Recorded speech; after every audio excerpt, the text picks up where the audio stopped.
Good afternoon. Your comments are welcome on our social media handles. We'll start from the court because businessman Richard Jakpa is this afternoon optimistic justice will prevail as the controversial ambulance procurement trial at the Financial and Economic Court gets underway. Now, big waves of the opposition NDC were in court today to throw their weight behind the minority leader, Dr. Kesala, to force him, who is the first accused standing trial for causing financial loss to the state in the process leading to the procurement of some ambulances. We know that the Attorney General, Godfred Dame, has filed an application challenging an affidavit of mistrial and an inquiry into his conduct filed by the first accused, Dr. Kesala, to force a lawyer for the third accused also. Now, businessman Richard Jakpa have also filed an application demanding charges against him be dropped.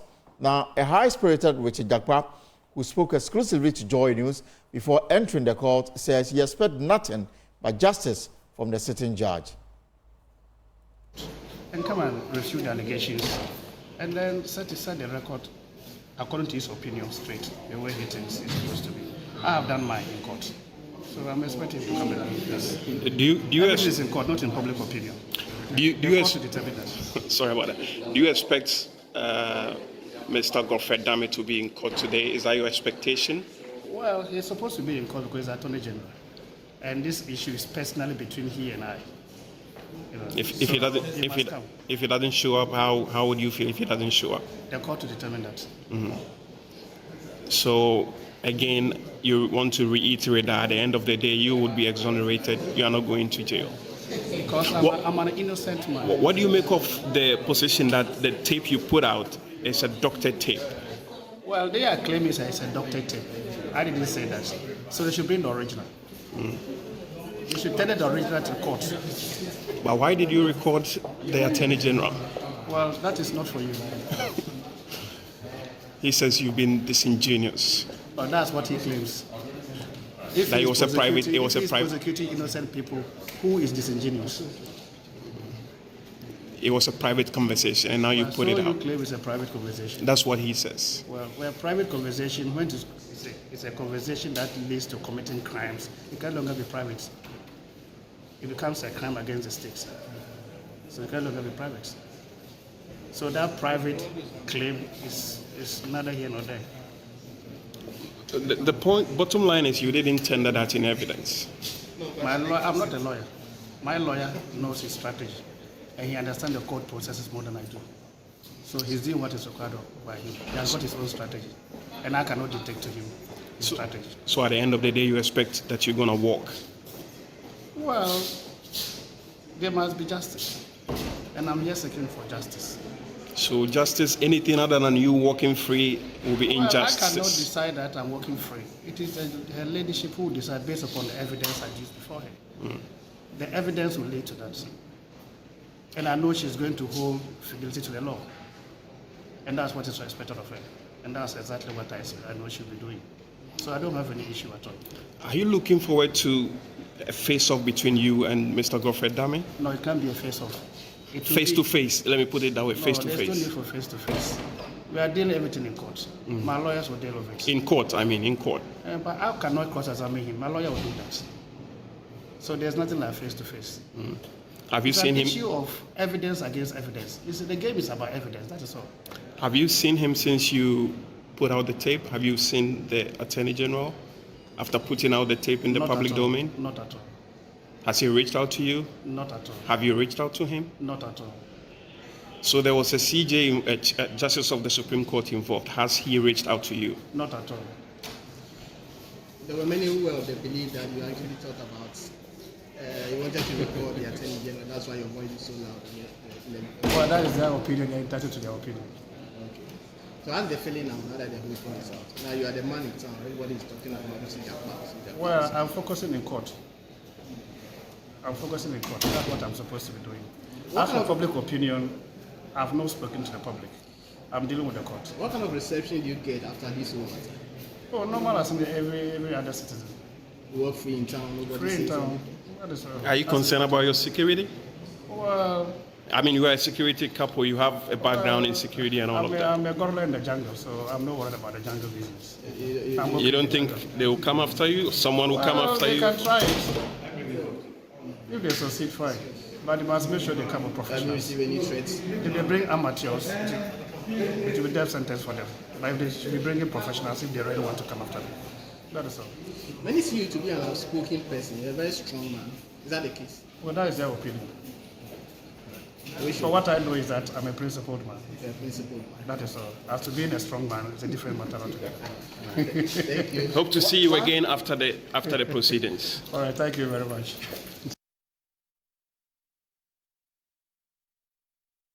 So, very revealing interview there from the Richard Jakpa, the third accused in this, ambulance trial that is ongoing at the court. Now, the court sat today. Member of our legal affairs desk, Latif Idris, joins me with more. So, Latif, first, let's talk about the case. What transpired in court today?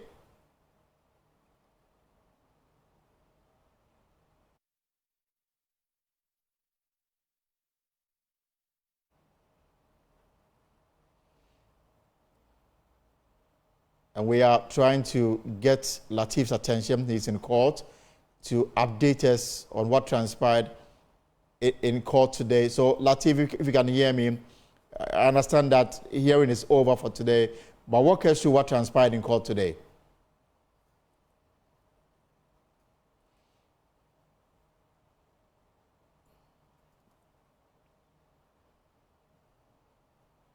Right, so there were some applications that were before the court today, and lawyer for Richard Jakpa, Tadiosore, had filed an application as for the discontinuation of the case. Lawyers for the minority leader, Dr. Casey Latoforsen, also filed another case in court, virtually backing the decision by the lawyer for Tadiosore and asking for a mistrial. So in court today, the Attorney General had actually filed an affidavit in opposition, dismissing all of them, if you like. So the matters were put before the judge who is sitting on this particular matter, and she gave some directive going forward on this matter. And want to understand what transpired in court today. And my colleague Latif, the Attorney General himself, has been responding to this matter. Remember, the NDC had a news conference last week where they played a recording, a conversation between Richard Jakpa, the third accused, and of course the Attorney General, in which some comments were made. The NDC came to the conclusion that Godfrey Yeboah-Damim, by his conduct, is unfit to continue as the Attorney General and Minister for Justice, and demanded his resignation, or President Akufo-Addo should go ahead and sack him. Now, none of the demands they made last week has materialized, because Godfrey Yeboah-Damim is still the Attorney General and Minister for Justice, and today he was in court to prosecute this particular matter. And we'll get to Latif pretty soon to get to understand what happened in court, and possibly hear from the Attorney General, who spoke to the media briefly after the court hearing, where the judge now, adjourned the case till the 6th of June. That's on Thursday, for her to rule on the application demanding the truncation of the case, and then to dismiss it outright. The judge's decision will determine whether the substantive case will go on, or the issues about alleged misconduct leveled against the Attorney General will be given another hearing. These are matters that we want to understand from our correspondent who was in court during this particular, So if the Attorney General response is ready, perhaps we can bring it to our viewers as we wait to connect with my colleague Latif Idris. So let me bring in Latif Idris. He was in court when all of this transpired in the courtroom, and there were issues that also transpired after the court hearing. So Latif, if you can hear me, walk us through what happened in court today. A financial and economic court here at the court complex. The courtroom was packed to the rafters. That is what literally happened here in the courtroom. It was packed to the rafters. We have a lot of people standing outside because the capacity was full and there was no place for anyone to sit in the courtroom. That goes to show how crucial or significant this ongoing trial is for a number of people, a number of segments, regarding which part you want to look at and the interests that are involved in this ambulance trial. So the first accused person, Dr. Casey Lato forcing the third accused person, Richard Jakpa. They were both in court. The Attorney General, Godfred Dame, was in court himself. The lawyers for the third and then the first accused, Thaddeus Sori and Bamba, were all in court, well represented. And the case itself started, I think, a minute before 12. The court had given that 12 o'clock midday proceedings was going to start. But it started, I think, a minute before midday. So the judge sat in, and then the proceedings started. Essentially, what happened in court today is the fact that the sitting judge has made the ruling that she's going to rely on the evidence before her. And evidence here, we are referring to the affidavit and the applications that have been filed by the parties involved in the ongoing trial. She's going to rely on that to make a ruling come June 6th, 2024. That is this coming Thursday.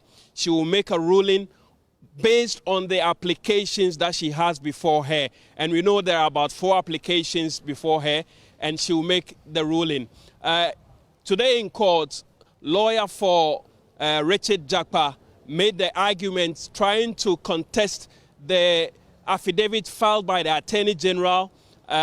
He made a case that the deponent or the person who filed the affidavit on behalf of the Attorney General didn't have the capacity to do so. That is the argument put forth by lawyer Thaddeus Sori, who is representing Richard Jakpa.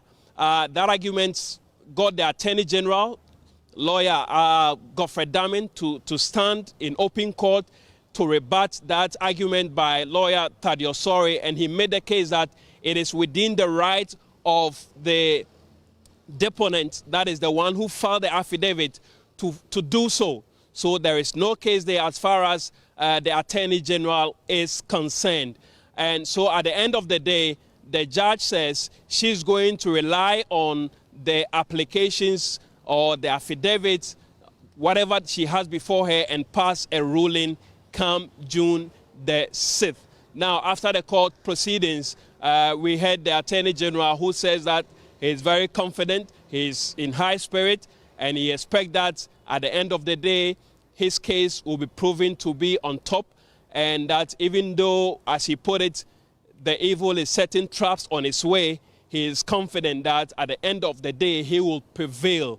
That was on one leg. On the other leg, we had the NDC, the communications director of the opposition, NDC, Sami Jemfi, also addressing the media here after the proceedings. And he made the case that the Attorney General is running away from swearing under oath. That is why he did not, depose to the affidavit that was filed in his defense, because he knows that once he does that, there will be consequences, because he will lie under oath. He's running away from telling lies under oath. And I'm quoting the communications director of the opposition, NDC, who made that claim when he addressed the media here, making the case that why didn't the Attorney General himself depose to this affidavit that has been filed in open court? So that was the long and short of what happened today. It was packed, highly expectant. At the end of the day, the judge will make a determination on these applications before her to clear the way, and then we would see what will happen in the coming days from Thursday, when this ruling is expected to take place here at the High Court. Back to you, Alton.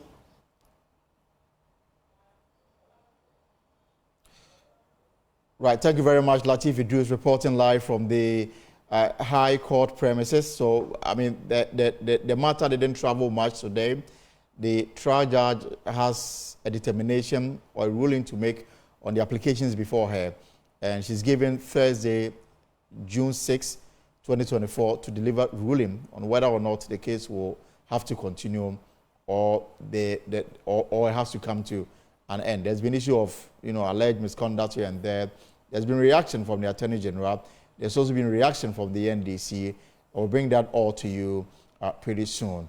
But as we look closely at this space, let me take you away from the court. I'll bring you back when we have the Attorney General's response for you. But President Akufo-Addo has assured the people of Jakpa of government commitment to ensuring that justice prevails in the trial of persons accused of killing the owner of the Royal Cozy Hill Hotel, Eric Johnson. Mr. Johnson was murdered in February at his private residence at Jakpa. In a speech read on his behalf by the Minister of State at the Office of the President, Ambrose there, President Akufo-Addo said he will ensure that perpetrators of the crime are made to face the full rigors of the law. Rafik Salam was there and has come through with this report. Jakpa has said goodbye to arguably its most famous business tycoon and philanthropy extraordinaire in a historic day marked by moments of emotion and grief. Tens of thousands of people traveled to the Jakpa Yelpe Park for a poignant requiem funeral service.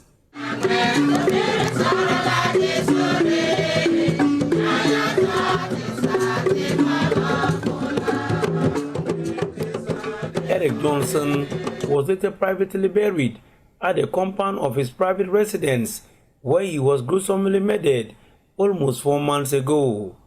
It followed an emotional day for grieving members of his nuclear family and by extension the Jakpa royal family, where his mother hailed from, and kinsmen from the Walimairi clan. Also among the mourners were Speaker of Ghana's Parliament, Alban Sumana Kinsport Bagwin, who knew Eric Johnson for over 3 decades, Minister of State at the Office of the President, Ambrose Derry, who represented the President of the Republic, and Supreme Court Judge Justice Emmanuel Yonikulendi, and they all sat on the front pew. The event was officiated by 9 priests and led by the Ward Assistant Administrator, the Very Reverend Father Cornelius Nabayirunoba. Him who takes away the sins of the world. Blessed are those called to the supper of the Lamb. There was space for several tributes. Her daughter gave a touching eulogy mixed with beers of tears centered on the love Eric Johnson had for them. Eric's profound affection for his daughters knew no bounds. He cherished them dearly and proudly extolled their virtues whenever the occasion arose. His pride and love for them were palpable in every interaction. Before his passing, Eric was graciously bestowed with the joy of meeting his beloved grandchildren, a testament to the abundant blessings bestowed upon his family by the grace of God. Speaker of Parliament Alban Sumana Kinsport Babin pointed out that there are a lot of lessons to be learned from the death of Eric Johnson beyond mourning him. Eric was more than good. The wicked reigns, but for only a short while. The devil thought he was prevailing against Jesus. So they thought they were killing Eric Johnson. Unknown to both, what they rather do is to give everlasting life. Minister of State at the Office of the President, Ambrose Derry, assured the mourners of ensuring that justice prevails. His death was bizarre to all of us, but the Ghana Police Service worked very hard and got to the bottom of the matter, arrested a suspect, and the suspect is now before court. All I can say is that while I share the sentiments, the spiritual angle of forgiveness, but Jesus said, give to Caesar what is Caesar's and to God what is God's. In Caesar's world, we believe that justice would be done in the case of the Republic versus the suspect that we've got. Paramount Chief of Jakpa, Now Justice Dina Donlobon Ghana III tribute was read on his behalf. In the quietude of my heart, I mourn the loss of a visionary, a stalwart in business, and a beacon of hope, especially for the youth who looked up to him for guidance and encouragement, my esteemed elder brother, Eric Johnson. He was a true titan in the realm of philanthropy, entrepreneurship, and tourism promotion. An electric generator that lies several blocks in the Jakpa municipality and beyond now has his life snap out, truncating the dreams and aspirations of millions of people in the municipality. For the millions of people who thronged the Nile Park for the funeral of Eric Johnson, his 60 years life was well lived. Reporting for the news, Rafik Salam, Jakpa.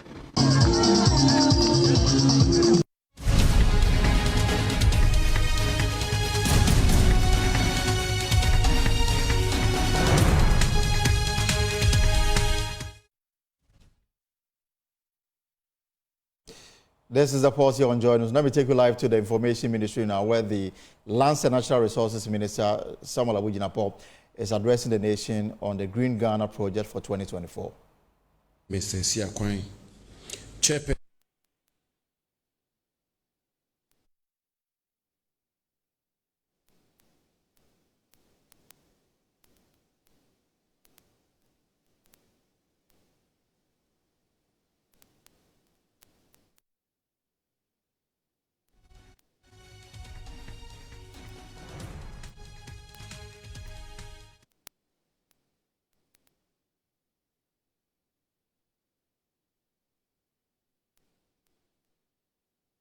Update you and the good people of Ghana on this year's edition of the Green Ghana Day.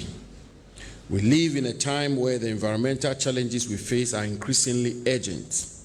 Climate change, air pollution, and the loss of biodiversity are issues that affect us all. One of the most effective and immediate actions we can take to combat these challenges is planting trees. Trees are the lungs of the planet, vital to our survival and well-being.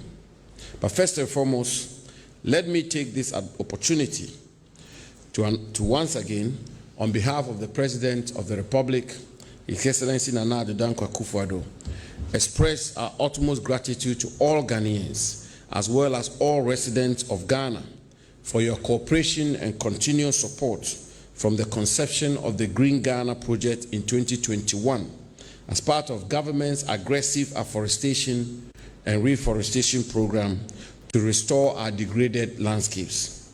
Distinguished guests, as you may recall, on 16th April 2024, Yana Abubakar Muhammad II launched the 2024 edition of the Green Ghana Day under the theme, and I quote, "Growing for a greener tomorrow," end quote. A target of 10 million tree seedlings will be planted on 7 June 2024, the Green Ghana Day.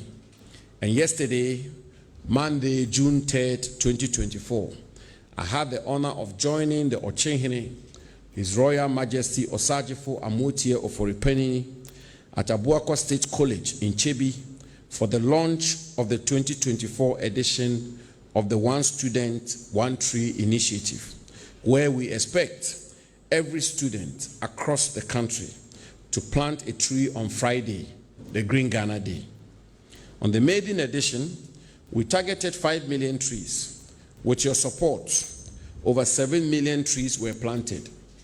In 2022, we raised our ambition and targeted at least 20 million trees. Again, you supported us, and over 24 million trees were planted. Last year, you once more supported us to plant over 10,700,000 trees, bringing the total number of trees planted to date in excess of 41 million trees.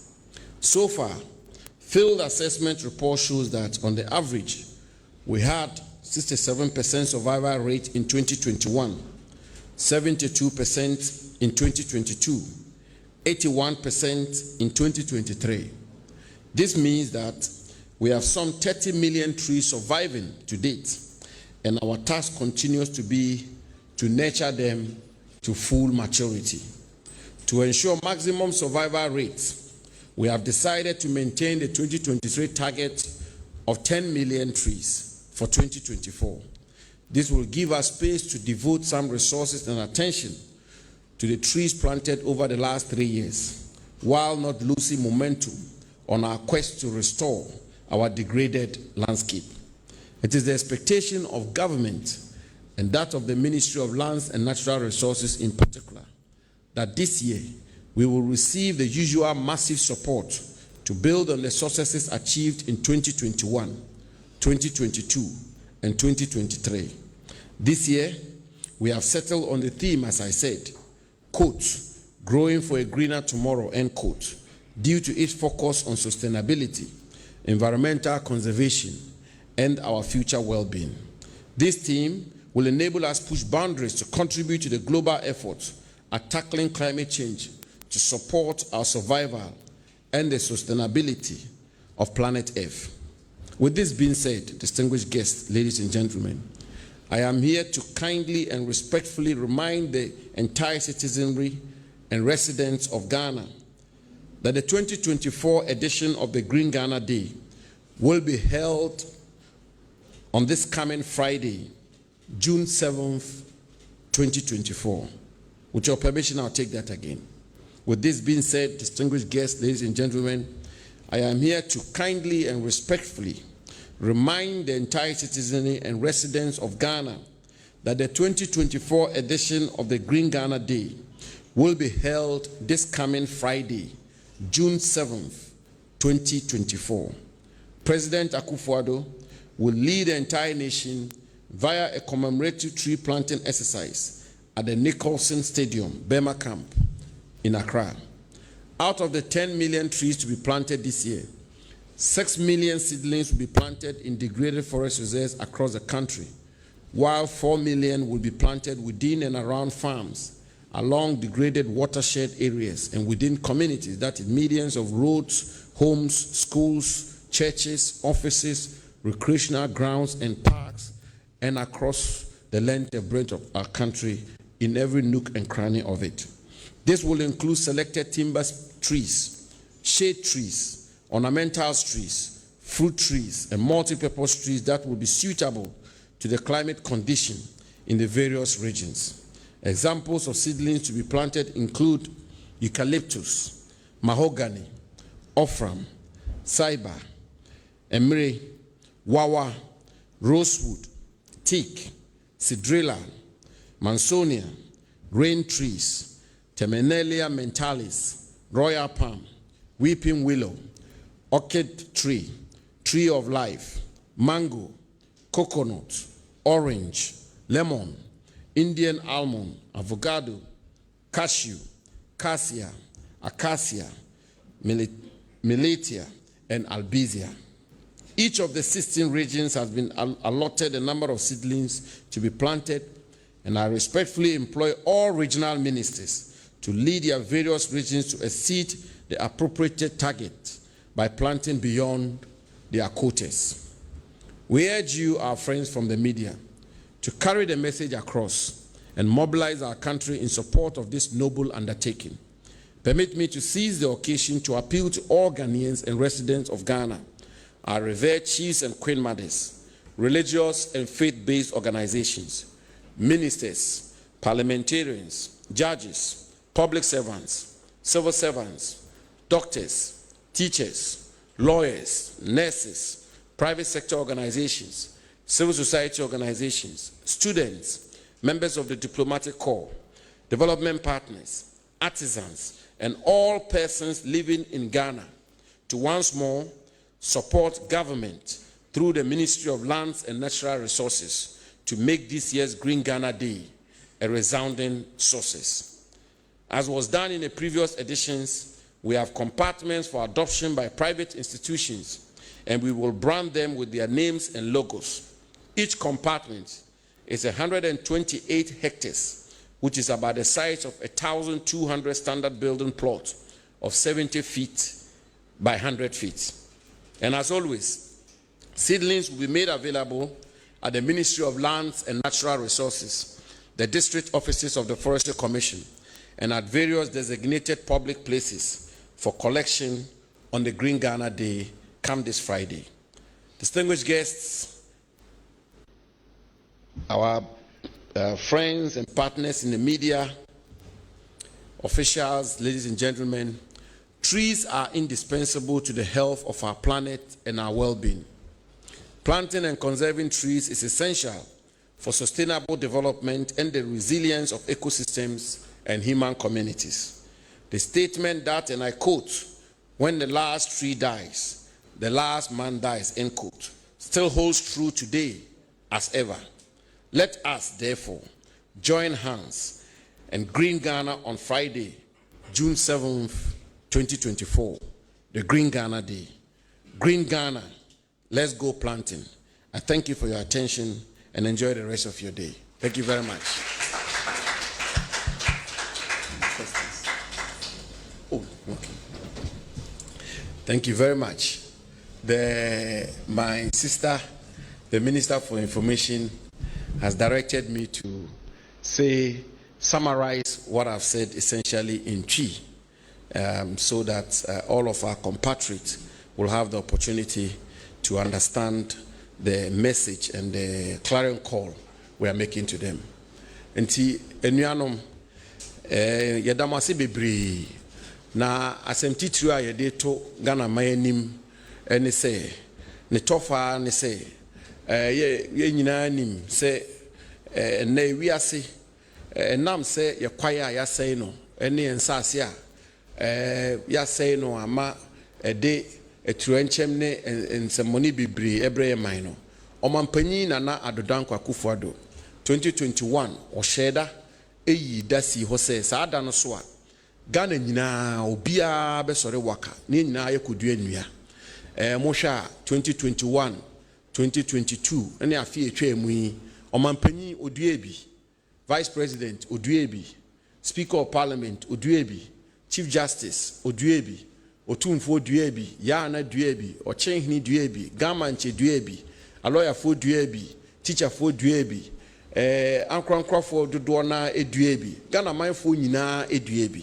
Nti samre na aso yi efiade a ebei a broni for broni nhihye no kire ne say 7th of this month, 7th June, efiade ebei ya no omampanyi ba bedi Ghana nyina nim a ono ankasa etu ne na ase akobema camp na wakohye edwumadie na ase edua enuane bi ohonom na odua wie no na kire say Ghana fa na ba bia esi enyina esore waka na edua enuane bi na se wope enuane bi edua oba Ministry of Lands and Natural Resources a ebi be ho a betumi anye bia kodua se woko district offices of Forestry Commission baby a wo bia damango atweman wa biejo manhia o tatali o bia Ghana bia district office of Forestry Commission ya yen hyehyɛ se enuane bi be ho a betumi akofa bi na wakɔ akodua ne ebesre pa ni die mu ne ebesre kese se menkofa dua no emfa nkoto fie a wondua ende ebesre obebre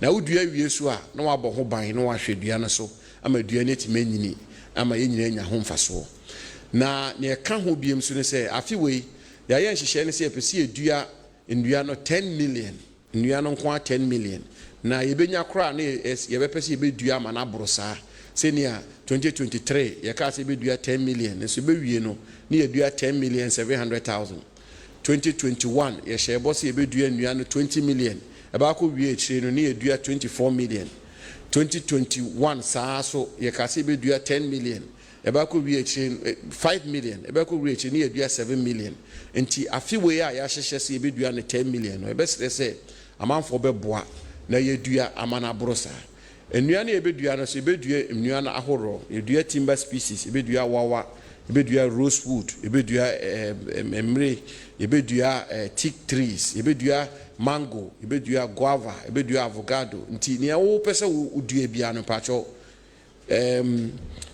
tu sana mono na Forestry Commission for beboa wo na wetime dua enuane bi na de kra ne se dwumadi a yedi amana boa Ghana man na mse nyina nim se ye kwaye no dodo na na yahwere na se yahwere ne saade a na yɛse yɛ so sɛnea ministry for no ne aban aka sɛ pɛ sɛ yɛyɛ broni kasa mu aggressive afforestation and reforestation no na ɛbɛhia sɛ nyinaa bɛsom ne nyinaa boa na yɛdua nnua na yɛ fɛfɛɛfɛ wei sɛbi o sɛbi prejudice amesrɛ meka wei nyɛ sɛ yɛ amanyɔko wei asɛm anaasɛ amanyɔko wei di anaasɛ afana wei ni asɛm anaasɛ afana afoforɔ asɛm ɛyɛ Ghanafoɔ nyinaa dwumadie ne yɛdi ɛna ɛyɛ Ghanafoɔ hia asɛm a yɛn nyinaa yɛpɛ sɛ yɛka yɛn ho bom na yɛdi dwuma na ɛfɛfɛɛfɛ na efiada no so a nyame yɛ adom a mate sɛ private sector foɔ bebree ankorankora adwumafoɔ bebree sɛ ɔmo ba abɛgye compartments na ɔmo ankasa adua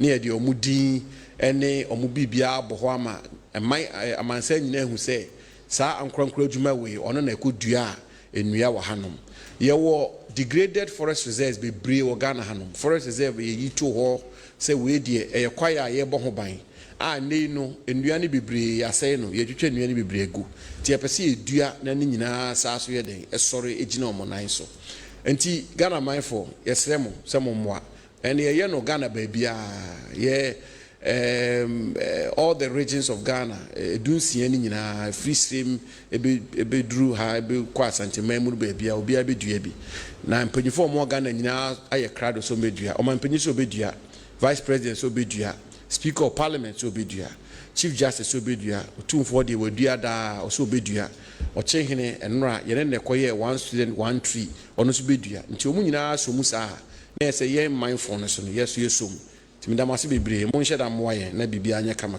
bedamase.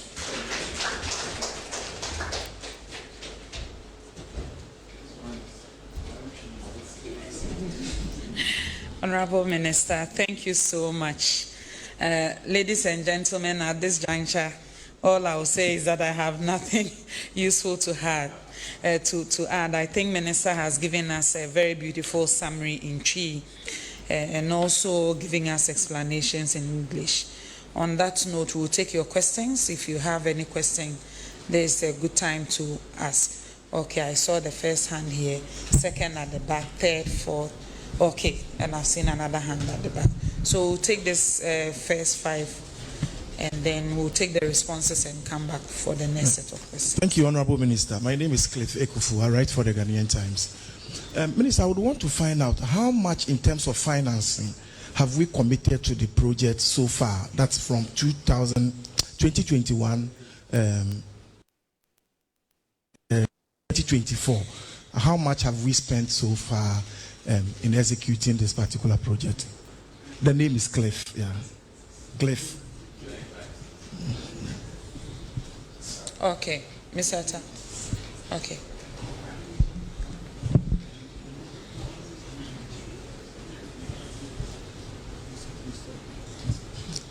Thank you. Athaminsa, GNA.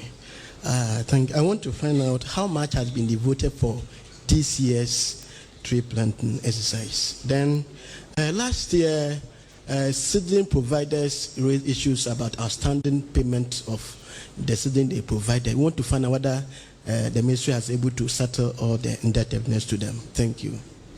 Thank you for the question. My name is Salon Gwabiji from the New Finder NZ. Salon Finder, yes. New Finder. Have we as a nation tried to leverage on our tree planting efforts, our environmental conservation efforts, to get what are essentially environmental credits from international organizations? Have we done that? And how much have we got if we've done that? Thank you so much. I saw two hands at the back, so we'll take those two.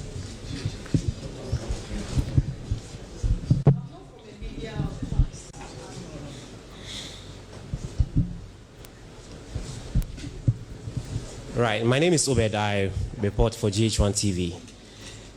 Minister, we want to find out, people have raised concerns about the survival rates of the trees that are planted. There's one thing, planting the trees, and there's another, the trees growing up to serve its purpose. How is the ministry monitoring the survival rates of these trees that we are planting? Okay, thank you for the questions. We'll take Honorable Minister's responses and then come back to you for the next set.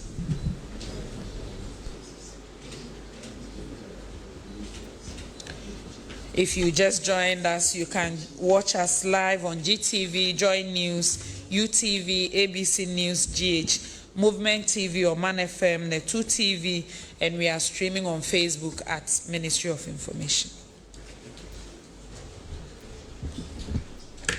So thank you very much. My friend Cliff from Ghanaian Times wants to know how much we spent so far from 2021 to date. I wish I got the chairman to come and answer this, but it's okay, Mr. Chairman. You've given me the relevant information. I mean, what it is really is that as much as possible, we like to execute this project through private funding, if you want, or through private contributions. Corporate Ghana, faith-based organizations, NGO, and so on and so forth.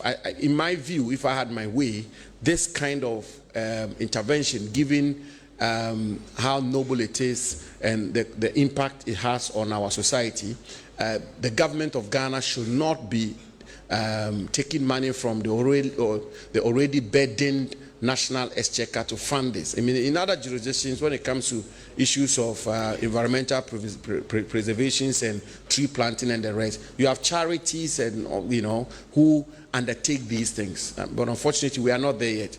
And so the first response I'd like to give to you, Cliff, is that by and large, the funding sources are mostly private. I mean, you have every year I write letters to corporate Ghana, and then they contribute, and we use that money to fund this undertaking. But the government of Ghana do chip in, if you want, and the report or the information I have is that in 2021, the government of Ghana allocated 2 million Ghana cedis, and I want to believe that this is 2 million Ghana cedis which has been disbursed, not just allocation, because there's a world of difference between allocating and disbursing it. And then 2022, 2 million Ghana cedis, 2023, 2.5 million. And this year, the government of Ghana is allocated 1.5 million Ghana cedis. I hope that money has been disbursed. And what we are doing, it costs a lot of money. Seedlings, raising seedlings costs a lot of money. Sensitization, mobilization, logistics, and so on and so forth. The Ghana Armed Forces, for example, has been very helpful. They assist in moving seedlings, in helping us with logistical support and so on and so forth, without having to take any money for it. They consider that to be also their corporate or civil responsibility, discharging that. So that is what I can say to you. If you want a detailed account of how much has been raised over the period, how much has been spent on seedlings and that, I'm sure you can contact the planning committee and they will furnish you with that. My friend from GNA wants to know how much for 2024, which I think I've responded to, and our level of indebtedness. We still have some considerable amounts of money which is to be cleared from 2021. And as I say, it is all part of the inadequate funding.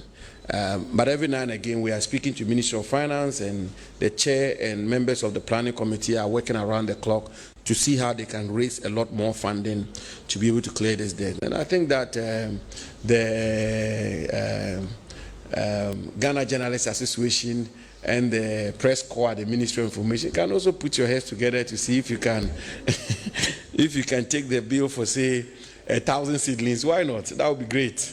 And all of that will help. Selom from Finder is asked a very important question, which is the whole area of carbon credit.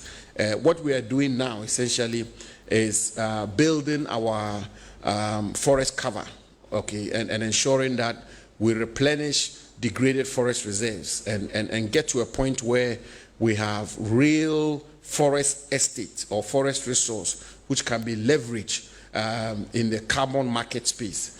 One of the biggest spaces for fundraising today or of raising capital is a carbon market. As you know, because of climate change and the insistence on conglomerate and large-scale companies having what they call zero carbon footprints, you have all the giants like tallow and the rest, who flare a lot of carbon dioxide and who will require tropical forest countries like Ghana to engage in aggressive afforestation and reforestation as we are doing for us to offset the carbon that they flare. And it's a big trade, it's big business, multi-million-dollar business. I think a week or two ago, I launched or witnessed the transaction between the Forestry Commission and tallow, where they've signed an emission reduction carbon trading agreement, which is a lot of money that hopefully, if we are able to pursue it, the Forestry Commission should be able to raise a lot of money. I mean, we've got money from World Bank, for example, I think $5 million through verified emission reductions interventions which has been made.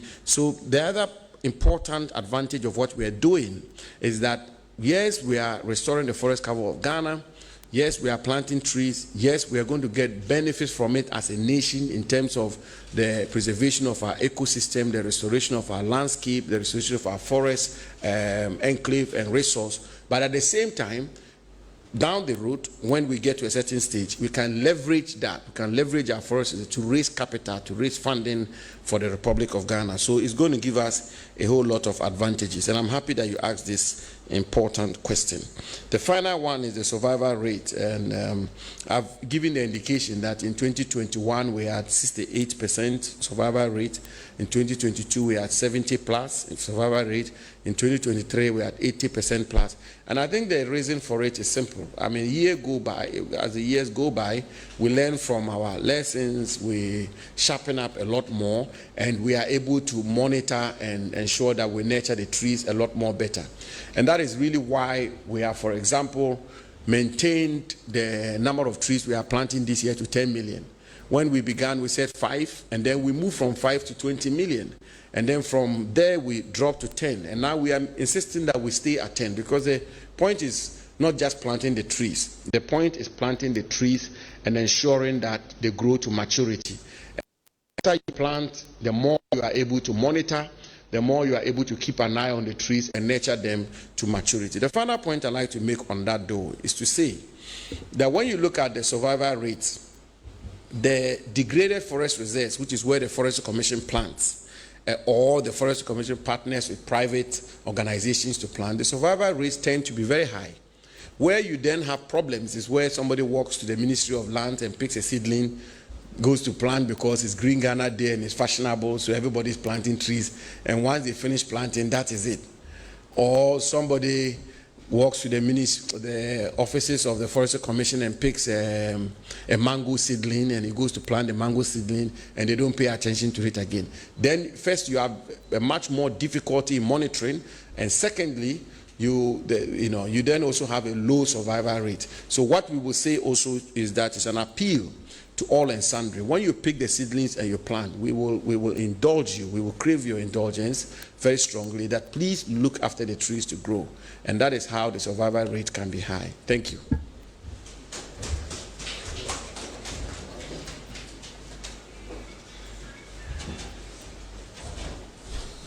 Thank you so much, Honorable Minister. If there are some more hands or follow-up questions here, Nana, and then we'll come to you.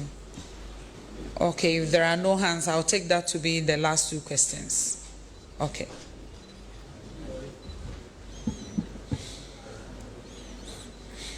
Yeah. So you can bring the microphone to him at the front.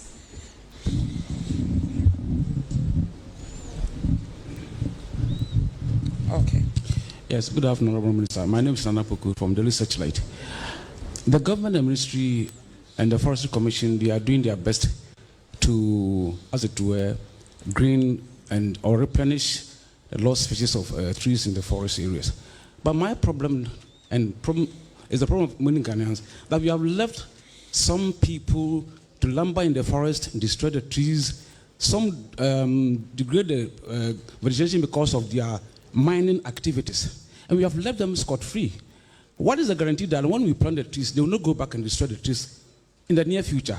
Because nothing seems to be done about some of these people who are really creating the problem for the country. What can we ensure that when we plant the trees, they will not go back in future and destroy the trees for us to spend another money, as it were, to replenish the trees that you are destroying. Thank you. Thank you for the question. So we'll take the last question for Mr. Atamansa.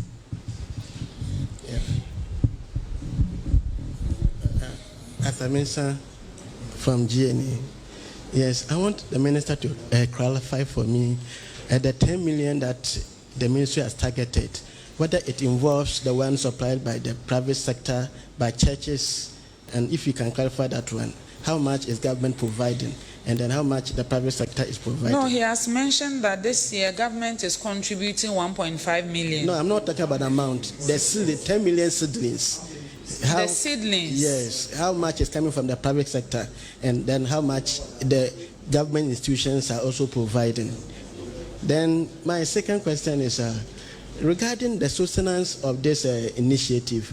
Over the years, we have witnessed very important national exercises like during the Artemis era, when we undertake communal exercise at the last Saturday of every month, cleaning of gutters and the environment, but it's not being sustained. So I want to find out, with this laudable initiative, Green Ghana Day, has the ministry put in any legislation to ensure that in the event this government is not there, it will be sustained for the good of our nation? Thank you. Thank you for the question. So I take that to be the last set of questions. We will take Honorable Minister's responses and his concluding remarks.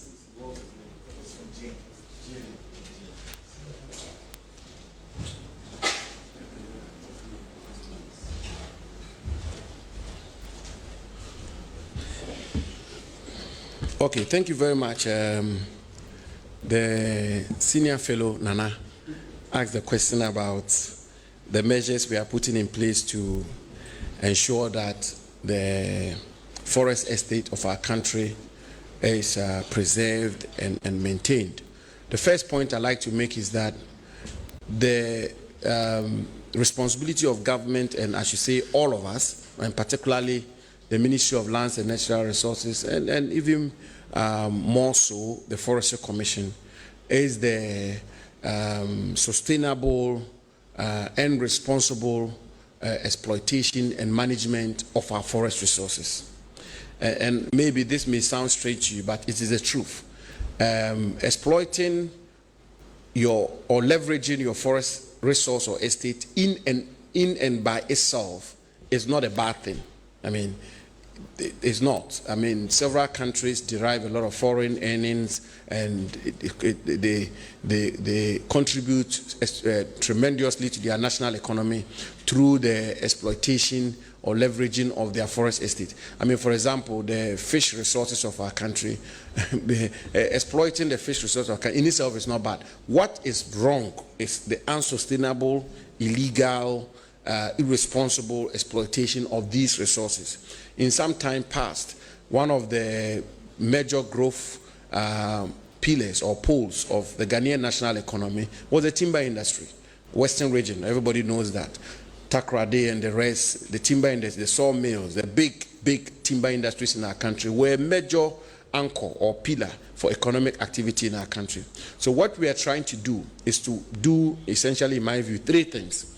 First is to cordon and protect the existing forest reserves of our country, or the forest estate or resource of our country. That's the first one.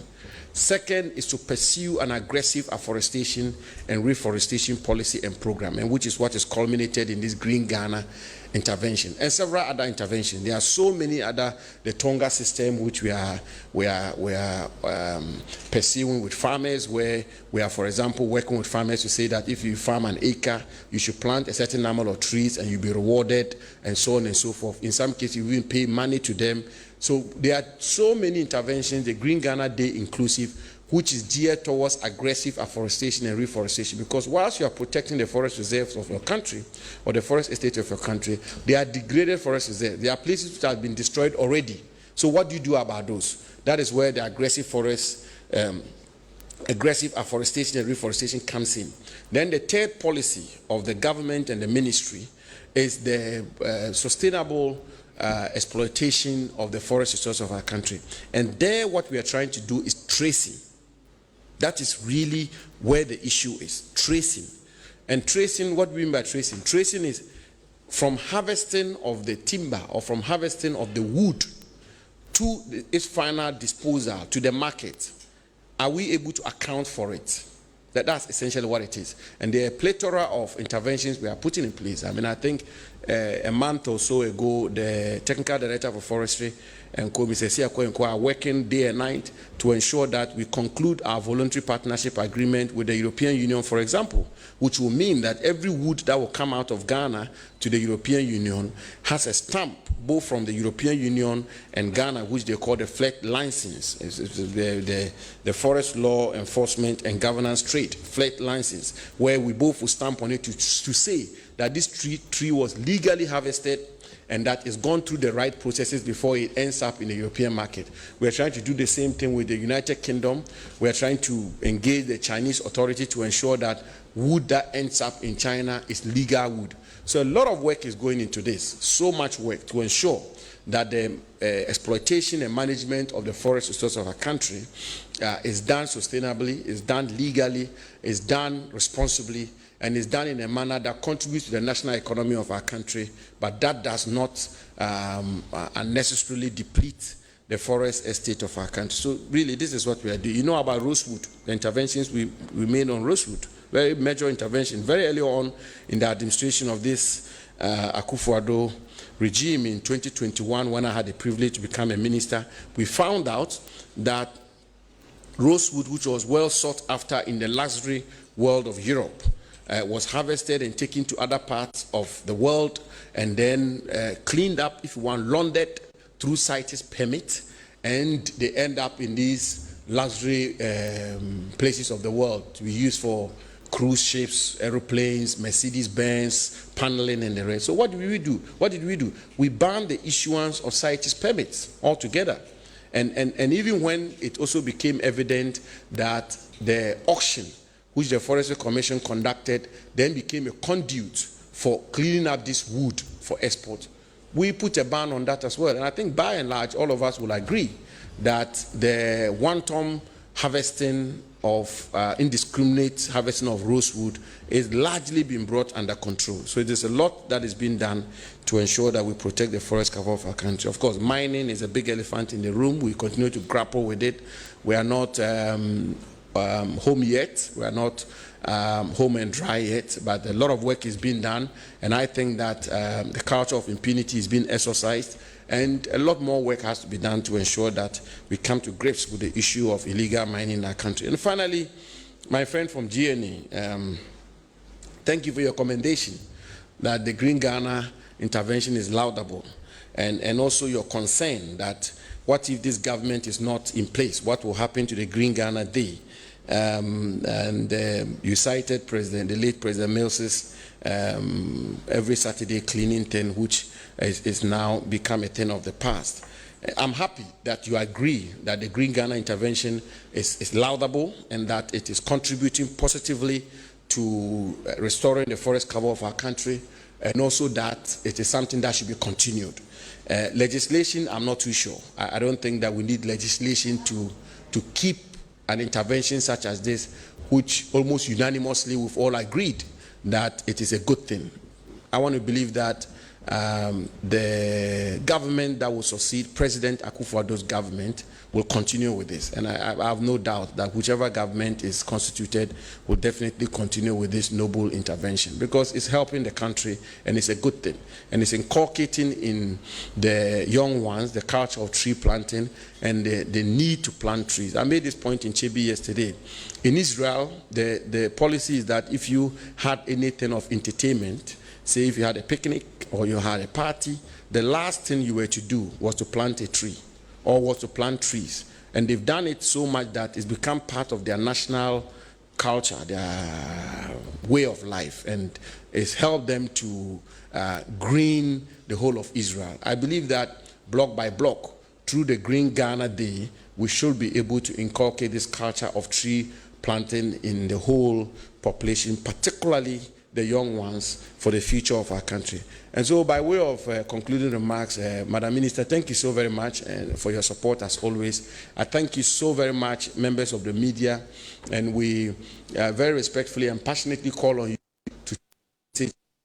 We just have about 3 days to go for the Green Ghana Day, and it is through your help that we believe that every Ghanaian will get to know about Green Ghana Day, so that Friday it will be a success for the good of Ghana, so we can restore the forest cover of Ghana. And so let me conclude by saying, Green Ghana Day, let's go planting. Thank you very much.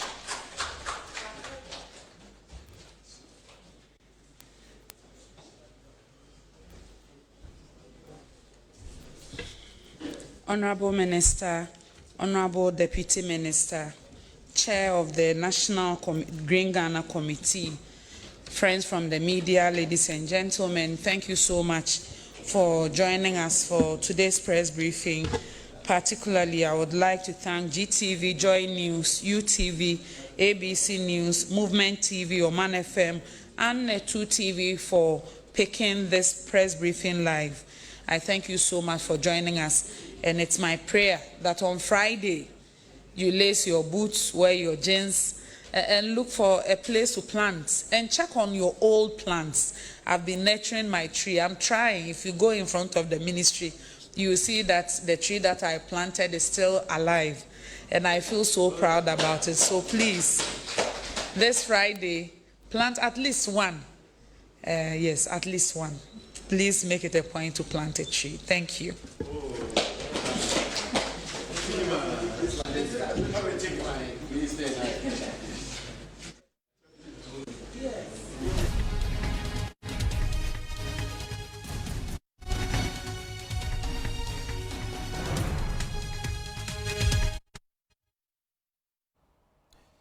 Right, so that was a live news conference from the Ministry of Information on the Green Ghana Day, which will take place on Friday, addressed by the Sector Minister Samuel Abujinapo. This is the Pulse on Joy News. We'll take a short break. When we come back, we have more for you on today's edition.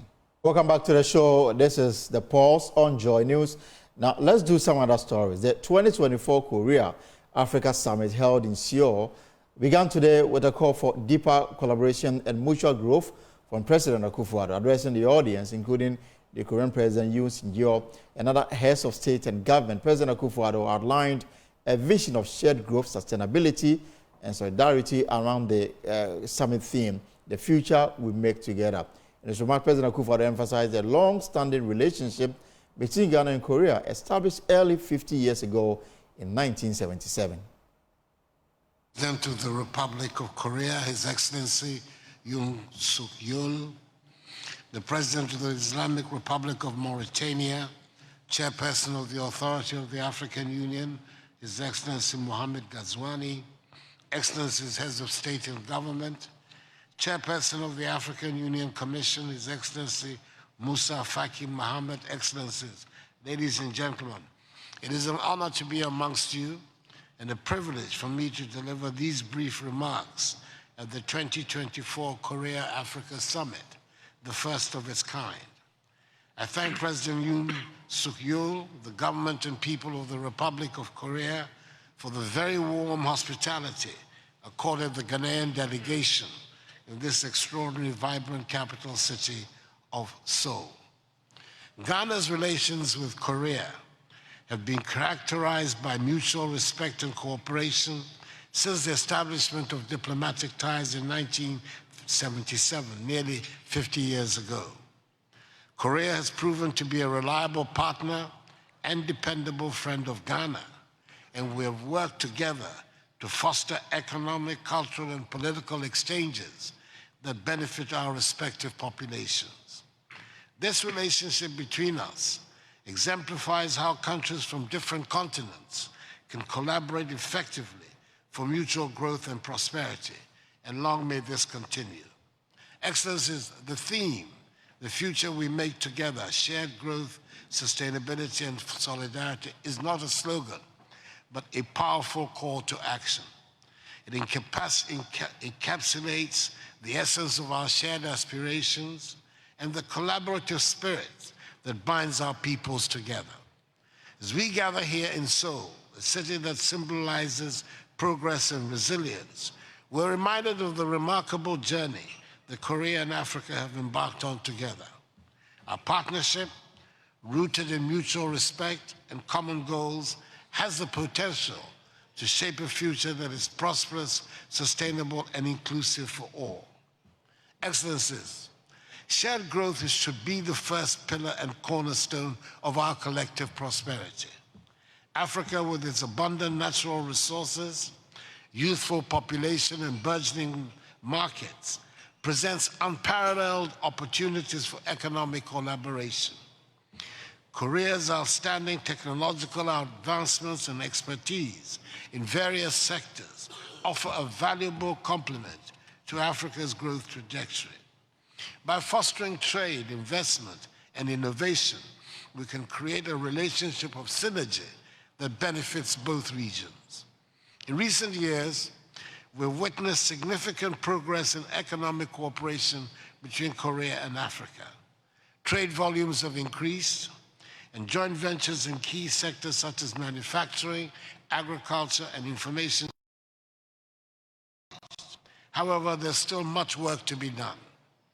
We must continue to remove barriers to trade, enhance infrastructure, and promote knowledge exchange to unlock the full potential of our partnership. Sustainability should be the second critical pillar of our collective future. The global climate crisis poses an existential threat to our planet, and its impacts are felt most acutely by vulnerable communities in both Africa and Korea. Our response to this crisis must be rooted in sustainable practices that protect our environment, protect renewable energy, promote renewable energy, and ensure the responsible use of resources. Korea's leadership in green technology and sustainable development provides valuable lessons for Africa. By leveraging these innovations, we can accelerate our transition to low-carbon economies, build climate-resilient infrastructure, and create green jobs for our citizens. This is not merely an environmental imperative. It is an economic opportunity that can drive long-term growth and stability. Solidarity, the third pillar, should be the glue that binds our nations together. In an increasingly interconnected world, our challenges and successes are shared.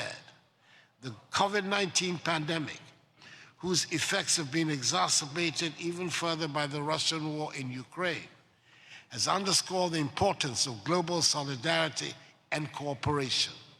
It has reminded us that no nation is an island and that our collective resilience depends on our ability to support one another.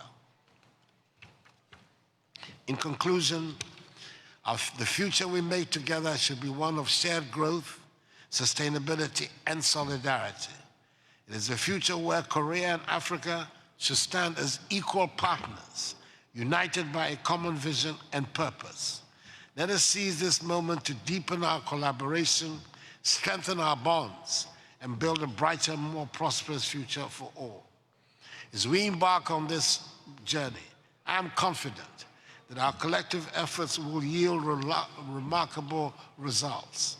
Together, we can overcome the challenges of today and create a legacy of progress and prosperity for generations to come. I thank you for your attention and wish a successful outcome to this summit. Well, let me take you straight to Parliament now, because the Health Committee in the House, they've made a U-turn on an earlier decision to make hearing on non-release of funds to the National Health Insurance Scheme. Chairman of the committee, Dr. Ayuafiye, just before the start of the hearing, asked the media out despite opposition for the minority members on the committee. And I can now take you live to the place because my colleague James Haveji is engaging the ranking member on the committee. Please, so that you join.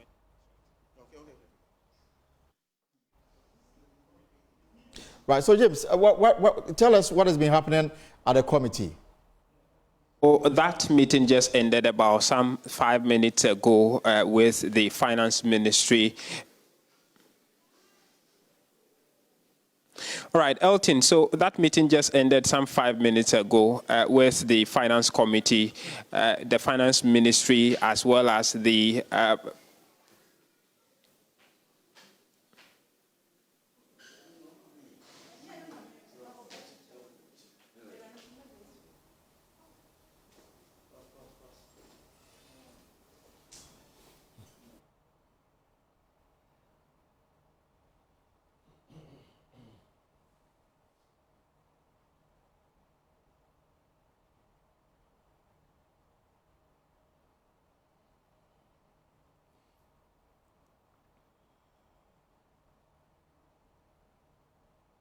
I was saying that meeting just ended a while ago with the various stakeholders, the Finance Ministry, the Health Ministry, as well, with the Health Committee in Parliament. Now, as I indicated earlier, that was supposed to be a public hearing where the media was supposed to be in that meeting and, of course, even carry that live. The main issue was about the delay of funds going from the Finance Ministry to the National Health Insurance Scheme, which the minority especially have been loud on asking government to pay the National Health Insurance Scheme because of what they say is the scheme running bankrupt. And so today the committee sat on that. But just before the meeting started, the chairman of the committee, Dr. Ayuefree, indicated that we have to excuse that the media had to excuse them because there was a late decision to do that behind closed doors. And that just ended. The ranking member, Honorable Minta Kando, is here to interact with us so we get details of what transpired in that meeting. Honorable, thanks for your time. You're welcome. I mean, at your sitting with the ministries and the committees that come to see you today, how much exactly does the Finance Ministry owe the National Health Insurance Scheme? So, per what has gone to the controller, in fact, they owe from July till now. Last year, July 2023. July 2023 till now. But what the one that has gone to controller is from July to February 2024. July last year, which is 2023, to February 2024. So it's in the region of about 2.39 billion. 2.39 billion Ghana cedis. Ghana cedis, yeah. Have they made any payment out of that? This is the outstanding for now. Okay. This is outstanding for now. So whatever they have paid excludes what the amount I've quoted now. Does the Finance Ministry give reason why they are unable to pay all of this money to almost a year now? There's no, justification to this delay. There's actually no justification because the law is clear on how this National Health Insurance release must be made. And that if you check the National Health Insurance Act, section 52.1 and 52.2, that once the collections are made, the money must be paid directly into the National Health Insurance Fund within 30 days. And every 6 months, the minister responsible for finance should come to the floor of the House to come and account for the payment. And so they had no justification to breach these particular provisions in the National Health Insurance. No justification, but have they given any reason why they couldn't do so according to the law? Well, they simply have no reason. And so what we are doing at the moment is to have a roadmap for them to follow so that we will not have this huge arrears, okay, going forward. And so we are drawing the roadmap. We couldn't conclude today. And so we have another meeting to be able to conclude on the roadmap so that they will follow the roadmap so that we will not have these huge arrears. Have there been any form of commitment to paying this money, either in full or part? Because you have mentioned that, as we speak, the health insurance have maybe 1 million cedis in their account, which they needed money to operate. They've just committed to funding dialysis. Have there been any commitment from the Finance Ministry as to how they will pay? So in principle, they have agreed, and we are all on the same page that they've flouted the laws for some time now, and that there should be a plan to pay. So they have admitted that they are going to do something about it. Any timeline? Well, they didn't give timelines, but we're supposed to have this meeting next month.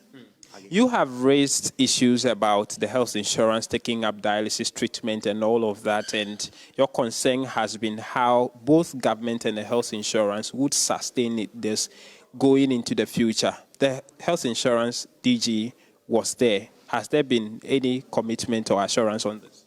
Well, we didn't discuss national dialysis, cost of dialysis today as part of our meeting, but yesterday, if you could recall, I issued a press release reacting to what the flag bearer of the MPP, Alhaji Mahmoud Bawumia, said about the cost of dialysis. And for me, I was shocked that all this while we've not heard his voice on the dialysis issue. And yesterday, he was purporting that government had absorbed the cost of dialysis for, people below the age of 18 and the people above 60 years.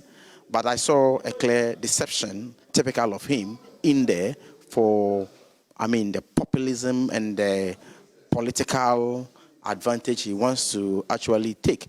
Is this not the case that government has actually taken the... Okay, so the truth of the matter is that when the National Health Insurance Authority brought the National Health Insurance Formula for 2024, absolutely nothing was said about the cost of dialysis in the formula. At the committee level, we all insisted that something must be allocated to the cost of dialysis.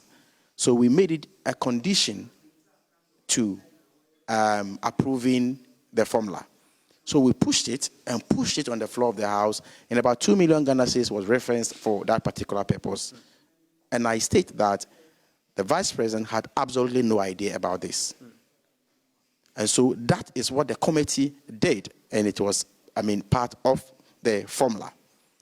Now, they've gone back to do the mathematics and realized that the huge numbers of dialysis patients fall within 19 years to 59 years. And so, let's say we are going to take care of for those below 18 years. The numbers are not there. Check the graph. I think they call it Ghana Renal Report. Okay. From the health insurance data they provided, that's about 84 people under the 0 to 18. That they... So if it is, you are talking about only 84 people. You understand? So that is what they have realized the money can take care of. But that's not the problem we have at the moment.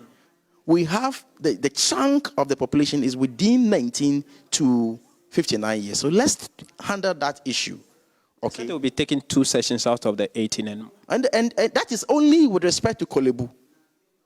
And so the numbers that's in respect to the other hospitals except Kolebu. Kolebu, they are going to give subsidy because they said some NGOs and other individuals are providing comprehensive, and all these we are talking about is an ad hoc measure. If you check their own release, it will last from July to December. So after December, what happens? And it is so because they think that this is an election year. Let's do this in election year. And after election year, we still go back to the increment they are paying at the moment. So this is not a sustainable plan. So your call is? So my call is we need a sustainable plan to absorb the cost of dialysis in this country, be it people below 18 years or from whatever age. Will any government be able to take up the full course, including all ages from 19 to 59, the 8 sections a month? Will government be able to take care? We'll be able to do that. We are talking about less than 200 million, less than 20 million Ghana cedis. If you do the mathematics. Per, they call it cycle. Okay. You understand? And so if we really want to do, we dig holes, millions of dollars, pump into the holes. You say we are building cathedral. This is about the health of the people. And even if we cannot absorb it totally, at least we should be able to do about 70 to 80% absorption. And that's a lot. And you see, we should be very careful, pushing everything to the National Health Insurance Fund. Okay? These are some of the issues we are resolving. It has to do with delay in releases. And these are conditions they cannot afford to delay their funds. We should be very careful. And I'm interested in that, just to end with, how does this 2.39 or 2.4 billion Ghana cedis arrears affecting the work of the NHIS? You are on the health committee, you do your checks. How is it affecting their work? Of course, they are unable to pay service providers. They are unable to run smoothly. Let me give you a breakdown so that you understand the scenario very well. Look, from before last week, they owed about 2.4 to 3 billion Ghana cedis with respect to 2023, without 2024.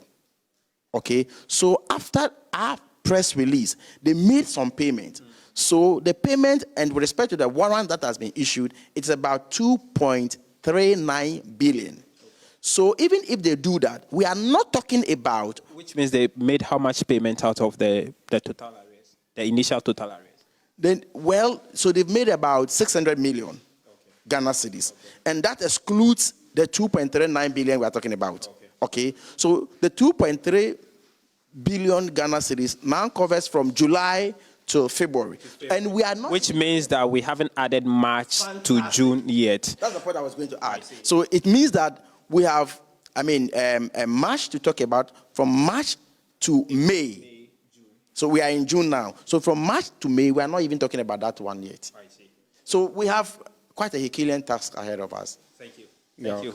That's the ranking member on the Health Committee, Honorable Kwabena Minta Kando. So he says that 2.39 billion Ghana cedis have been owed the NHIS from July 2023 to February 2024. And just last week, the government, through the finance ministry, made some payment of 600 million Ghana cedis. The committee chair earlier told us 700 million Ghana cedis. That's about some 1.6, 1.7 billion Ghana cedis arrears still left to be paid.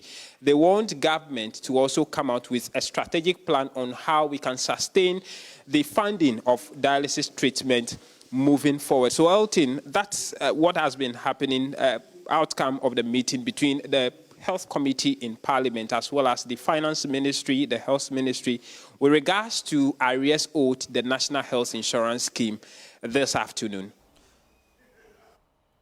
Right, live from Parliament, James Aveji from the Health Committee sitting, probing into the indebtedness of the National Health Insurance Authority, and as of today, it's almost 2.4 billion Ghana cedis. Now, let me take you to the election headquarters, because law lecturer at the UPSA Law School is urging the Electoral Commission to resort to dialogue in resolving the current stalemate at the ongoing voter transfer exercise. The governing MPP and the opposition NDC are divided over the Electoral Commission's decision to ban party agents at the district offices where transfer of votes is taking place. The EC cites violence from clashes occurring at some district offices as a result of the exercise as the key reason behind the decision. We'll hear from the law lecturer Ibrahim Ishaq, but first listen to the Coalition of Domestic Election Observers calling for a suspension of the ongoing voter transfer exercise to allow for consensus building involving all the stakeholders. Albert Hayen is national coordinator. The EC is saying that because of the troubles that it is emanating from these centers, you know, somebody was stabbed the other time. I'm sure that must have triggered the EC's decision. So the EC concretely said that all parties should withdraw their agents from the centers. As election observers, what's your position on that? No, as I'm saying, it has never even occurred in this commission before. It's not in the law in the first place. So I'm even wondering why the EC, maybe they were being too magnanimous by allowing them to send their people there. It could also be that they wanted to be extra transparent, okay?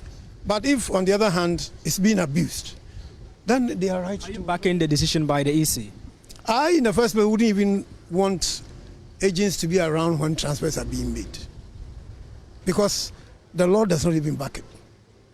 You can't defend it anywhere because the law is against it.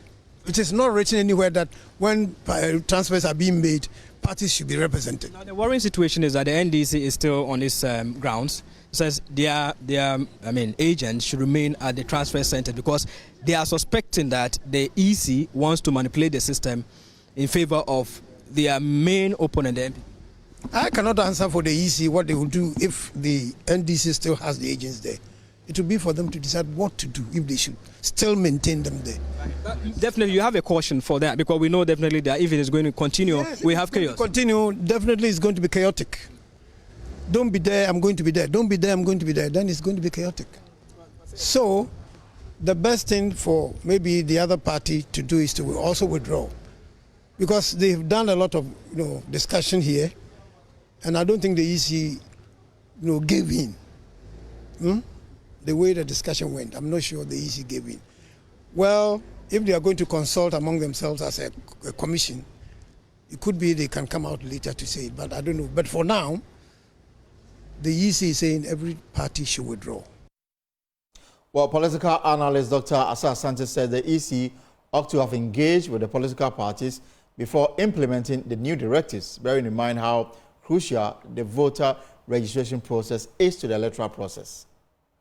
The EC, I don't know how it took that decision, that something which is not allowed by law, you will grant that, and that now you have a problem on your hand that you are struggling to deal with. I think that easy for election to be called free and fair, it has a lot of indices, and one is the fact that you should allow transparency to exist, and then you also need confidence and trust. So once you've taken such a decision, you need to live with that, and it requires a modicum of some, understanding between the parties, right? That yes, I give you this opportunity, but it's been abused. What do we do? And that is why stakeholders' engagement is critical in matters of this nature. Are we also saying that if there is a problem in one constituency, for instance, it can be said that there's going to be problems in all the constituencies? No. And even if there is, let us just use it for purposes of conversation. Even if there is, are you saying that we don't have the security up to tax to deal with these issues? So I think that the EC should be able to sit down with the parties, the stakeholders, and then agreed on what to do so as to prevent anything that we don't want in this process. I also believe strongly that when you inform the police to be on alert in these areas, anybody who wants to cross the line will be brought to book. Time and again, the police have left up to expectation relative to issues of this. So for me, yes, you worry, but you are sure that if police is called in, they will restore or maintain sanity in the place. For elections, anything that raises eyebrows always creates a problem of trust for the electoral process, and it undermines the quality in the whole process. And that is why people like us are worried that it is easy. You know that you can't handle the situation. Don't give that promise in the first place. You don't give it. Now you go ahead to give that promise, and then later midstream, you are backtracking. It will obviously create some concerns, and that is what we want to avoid. I think that the way out for them to sit down and judge all, and then let them reach an amicable solution to this problem. Because for elections, mistakes are high, and that you don't do anything to worsen the already volatile situation. Well, we can hear the perspective of a law lecturer at the UPSA Law School, Ibrahim Ishaq, on why the EC must resort to dialogue, even though the law doesn't permit the party agents to monitor the ongoing exercise. As you've heard from the background, both political parties have confirmed that there is no law forbidding that. Likewise, there is no law that said that the EC must allow party agents to observe it. But I think because it has practiced over the years, the EC have always invited both political parties or various political parties to come and observe. I think with that, it has created some reasonable expectation that the EC would always do that. I think it will be in order to have a legislation. But having said that, sometimes the law not prohibiting something, that is not necessary to say that the EC can just wake up the next day and say, don't do it. In the UK, for example, they have this what we call the black letter law, and they have what we call convention. So convention might not be something that the law strictly adhere that you must do it, but once you create reasonable expectation, unless something is broken along the way, that convention should continue. And in this case, because it has been practiced since the 1992 up to now, it's more or less closer to being law. And if the law literally requires that for the sake of transparency, because this year election, as my colleague said, it's very, very important that we don't want it to be marred with violence. And we also want that at the end of the election, everybody will be confident that this election is really authentic. So if it requires the law to have the EC to ask them to return, then yes, that would be a right rule. But I think with this convention, unless it's really broken, few violence here or there should not be a reason why the EC should decide to withdraw those party agents. Well, that's our show for today, but for more stories, log on to our website, myjoyonline.com. Stories on myjoyonline.com. I will flee from the wicked, righteousness will prevail. And guess who's talking? The Attorney General and Minister for Justice, Godfrey Adabe. There's also upsurge in the price of pepper on the market. We've done some work on it. The details is on myjoyonline.com. If you go there, you get everything clear for you. Well, that's our show for today. It's always a pleasure having you on the pulse. Tomorrow, same time, we'll have the midweek edition. Until then, whatever you are up to in the hours ahead, I hope it's profitable. My name is Elton Gobe. Have a good evening and take care.